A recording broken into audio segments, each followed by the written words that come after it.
Hello, welcome to the new video.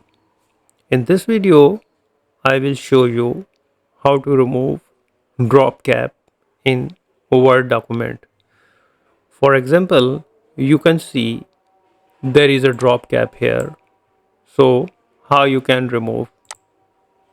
Simply, you need to highlight the drop cap first and then go to the Insert tab, and on the right side you can see there is a drop cap menu bar. Just click on that, and here you can see that none. So just click on none. So here you can see that the drop cap is removed. If you think the video is helpful, please support my channel. Thanks for watching.